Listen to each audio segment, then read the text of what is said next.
All right, settle down. We're late to the news wire.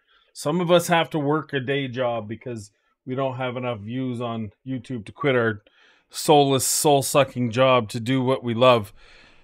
But we are here now to react to what's next in Raid.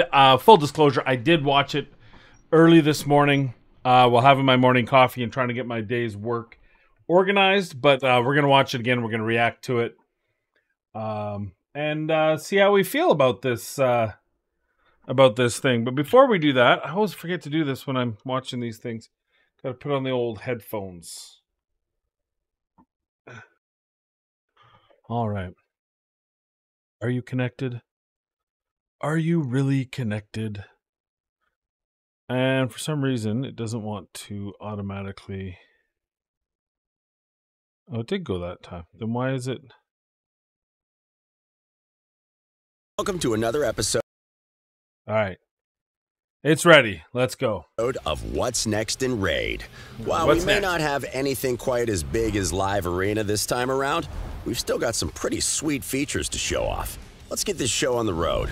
Firstly, as promised, the opportunity to ascend your accessories just like artifacts is coming soon. The core mechanics of Ascension will be the same, except you'll need a different resource called Extract instead of Oil. In a nutshell, accessories of any rarity that are at least rank 4 and level 12 can be ascending using extracts. That unlocks a single bonus stat that increases with each new ascension level, complementing your bling with a lovely little stat boost for the champion wearing that accessory. That's pretty much it. But where do we get these magical extracts? El Name the Sand Devil now has a partner in crime. The Phantom Shogun. I feel like this ascension will be more linear because it seems like it's going to be just flat stats on rings, flat stats and crit damage on neck, right? And then banners you'll be able to get the accuracy, resistance, and flat stats. So I don't think it'll be it'll be less impactful but easier to get what you want. Maybe, I don't know. It seemed to me like that's what they're going with is not being able to get percentage rolls on any of the accessories. So, I mean, the argument might be that it might not be worth as much because you're only getting like 80 defense. What was it? Yeah, you're only getting 80 main stat, right? And it's a flat stat. Like, and that looks like every ring I've ever rolled, by the way. That looks like every ring I've ever rolled in my life. Attack ring? Oh, attack percentage? Well, let me throw a double dip of defense and then throw a flat stat defense. Although undead, if it could put him on HP, it would have been good for Rotos. I mean, this is probably good support, but honestly, that's basically a double attack, double defense HP. Anyway, I just thought I would take a look at that. Okay, let's take a look at the boss. In crime. The Phantom Shogun's Grove is where you'll find these extracts. But like every other dungeon, there's someone there to stop you. Akumori the Phantom Shogun. He won't just let you take his stuff and run. Coming straight out of Shadowkin and Sylvan horror stories, this badass undead daimyo has a few choice words for would-be thieves. He comes fully armed with a new debuff and some unique mechanics that will force you to improvise and adapt on the fly. We'll release a separate feature guide video that will explain the strategy for this fight in greater detail, but here are a few appetizers. First up, Akumori has a shiny new toy, a new debuff called Enfeeble. Any champions under this debuff can only deal weak hits. Ouch. And the more weak hits Akumori receives, the higher his special shade counter goes. Double ouch. As you have probably guessed, that's bad. Very bad, in fact. It increases Akumori's critical rate and critical damage, makes him immune to a bunch of effects, and sets him up to deliver devastating single-target nukes that ignore protective buffs. That's without mentioning the fact that once the shade counter is almost full, Akumori begins to ignore 100% of your champion's def as well. Triple ouch! This fearsome Phantom Shogun also has a block passive skills debuff on one of his skills. Fun, or maybe not so fun fact, this is the first boss in Raid that's able to place block passives. So it's block passives, it's uncleansable and unresistible. So passive skill, like Brogny's passive skill is going to be dead there. That's fine. I mean, it just means you have to make sure, like, Duchess has a passive skill. Who cares? I mean, it just means she's not going to put a shield up, right? That's her passive skill. So, or does it also kill the? Hold on now. Does it also kill the damage mitigation? You son of a bitch! Skills. Don't underestimate it. Losing those sweet passive skills at a critical moment is going to hurt. It's not all pain and suffering, though. Remember that. Notice how they're extra careful at showing everything at one time, so they don't show the internal 3x that we're not allowed to have because it might break the system. Shade counter? Well, awakened champions can lower that counter. Oh, I'll give you a shade counter because I'll be throwing some shit. Anyway, okay. With their my skills, last one. So make sure to bring a few along for the fight. There's more good news too. Akumori is one of the few bosses who doesn't have multiple AoE attacks. So champions that can use taunt can distract the big guy from the squishier members of your team. And, as always, cleansers and champions who can block debuffs are going to be a must, especially I was just saying cleansers, but I guess you can cleanse the weaken or the enfeeble, just not on the one he's targeting. So okay. So it blessed. Champions with blessings are going to do better against this champion. They're going to knock down that number. Okay. Here's your first attempt at blessings mattering. Sure. I mean, Whisper and Rowan will be in this if I can keep them alive. And my like, I'm just going to have all my rejects in this fight. And then Helicath. Like 4 rejects and Helicath, I feel like is my way to win here. But we'll see. I don't mind it. We'll have to see it in action. I don't mind it. to keep that nasty new enfeeble debuff off your team. But that's enough about the Phantom Shogun's Grove. Keep an eye out for our feature preview in the future, and we'll take you on a proper deep dive. For now, let's move on and see what else Raid has in store. It has been quite a while since we released the Sylvan. Okay, we're gonna skip through this because it's just the crypt. Speaking of collecting champions, the roster of the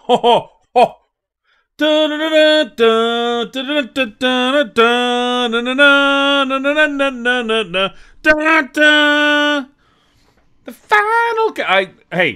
I have only been asking if I had more time to edit this video, I would do a montage of every video I've ever put out that had me requesting the advanced filters for champion search. It's about time, but at least it's happening. Better late than never, I guess. Champions and Raid has certainly grown in size, so we have prepared an awesome quality of life update to the Champions filter. Behold. Available both in your collection and on the Battle Select screen, this filter will allow you to browse through your champions using more filters than before. We've made it super easy for you to get to the champions. And it's filters on both the battle screen and the default screen. So that was key because I was actually a little bit worried about that. You want to use for each game mode. For starters, you can just type the champion's name in this field. Yeah, that easy. You don't even need the full name. Just a few letters will do. Then you have the most basic options to select champions who match a certain rarity, affinity, rank, and type. So if you want to see all your legendary magic attack champions of rank 5 and above, you can do that. Want to see those same champions that belong to one or several specific factions? No problem. We've got that covered as well. You can make it even more specific by searching for champions with a specific type of aura skill. And we're not just talking select champions with an increase attack aura. Oh no. You'll be able to specify whether it's an attack increase in arena, dungeons, and so on. And whether it applies to all allies or just a specific affinity. Why do we still have affinity auras? Right? Get rid of them. What? Jesus. Not enough for you? All right. How about choosing champions who can apply specific buffs or debuffs? You can pick. All right. First off, we see he's learned his lesson. He's not calling them debuffs anymore. He's calling them debuffs. There's 2 videos in a row he's gotten it right. I'm proud of him. This is the big deal. This is what I hate to say it, but this is what I use 75% of Hell Hades' website when I'm building out teams is this right here. So don't worry, I'll still use your site. It's still very but this is a big deal. multiple options from the selection, and the filter will bring up all champions you have who can dish those effects out. And just in case that's still not enough for you, we have the same options for instant effects too, such as healing, turn meter manipulation, manipulating buff or debuff duration. So where I find this the most important is I'm trying to find my champions that have a combination of events in Hydra. So for example, if I'm doing an all epic team, I don't know every epic in the back of my, like, I barely remember my name some days. I'm supposed to remember. So I want like a heal and a revive. I need all epics with a heal and a revive. Or I need all epics with a shield and a heal, or a shield and a revive. Or I need all epics with a weaken because I need, you know, like, I really like this. It's about time. Etc. Finally, we've not forgotten champion tags. You can add those to your filter parameters as well. Okay. All in all, we tried to make the champions filter as comprehensive as possible, and it will ensure that team building is easier than ever before, especially for those of you who already have hundreds of champions in your collection. Let's move on to one of the updates coming a bit. Okay, whoever's account he was on there was just, they're just flexing now. You see all those 60s? Jesus. I will say that one thing I did want that they didn't add was the sorting, not just filtering, but sorting. So you could sort it reverse or forward. They didn't do that. And they have two sorts, which I think is level and rank, that do not differentiate from each other. So it'd be nice to have one of those filters or one of those sorts ignore the pluses so that I could have my two arbiters together, and one of them that includes the pluses and blessings. Ascensions or blessings, whatever you want to call it. But hey, you know what? Really good. I'm disappointed it's taking this long, but I'm really happy about that. Further down the line, we have a new activity in store for clans, the Hydra Clash. It kind of works like a mini tournament between clans that starts every week and provides players with an extra source of goodies. Because who doesn't love more goodies, right? The roles are simple enough. 5 clans are matched against one another, and whichever clan deals the most damage to the Hydra and earns the most Clash points wins. Simple. How do you earn these Clash points? Smack that Hydra's head as hard as you can and use multipliers to your advantage. These multipliers appear on the first battle for each difficulty, with the multiplier increasing as the difficulty ratchets up. Of course, no one will get to be sneaky and reap the rewards of their clan's hard work unless they participate. Players need to reach a certain damage milestone before they are eligible to receive any of the chests that are available through the Hydra Clash. What's more, the size of the reward directly depends on how much they contributed to the clan's performance. So I saw him on hard and it was 3 times. So I'm guessing it goes normal, 1.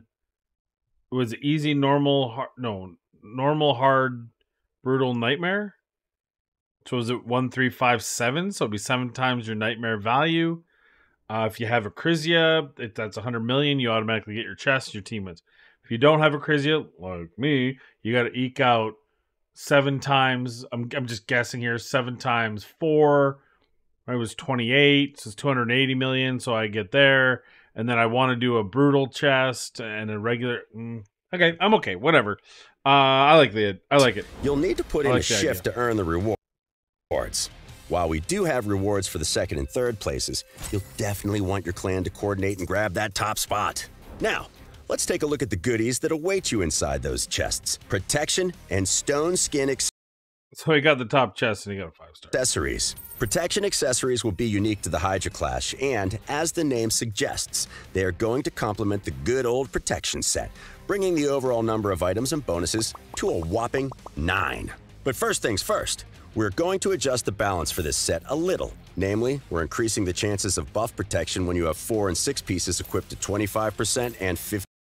That's a big deal, by the way. Protection set is underutilized because if given the choice between a 4-banger stone skin and a 4-banger protection, it's a no-brainer.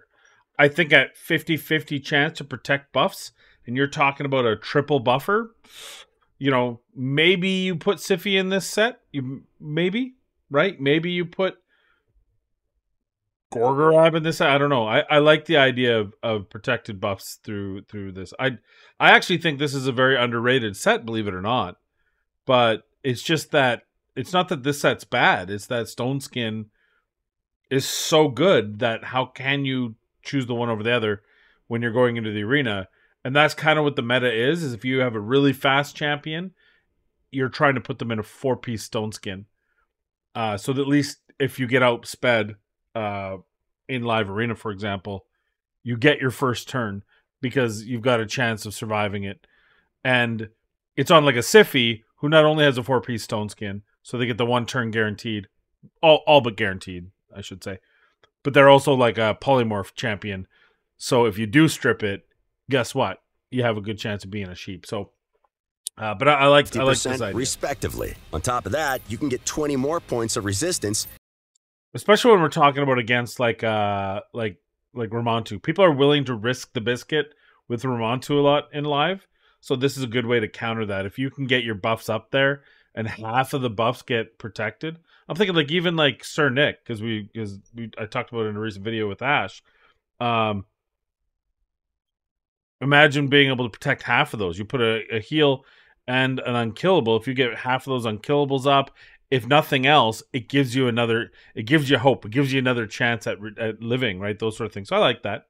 8% more speed, and increase your chances of protecting buffs the wearer casts to 75% with the full set. Okay, that's if you can get this. Like, another question is, how good is this gear going to be?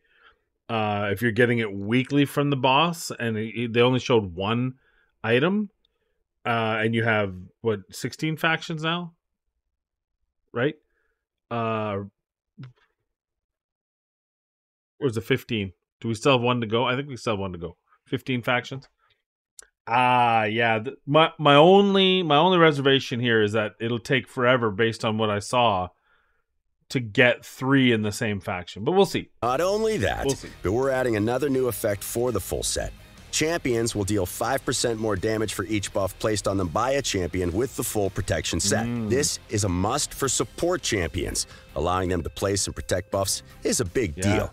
As well. That's good, because I think that teams that have Siffy definitely need more damage on their Rotos.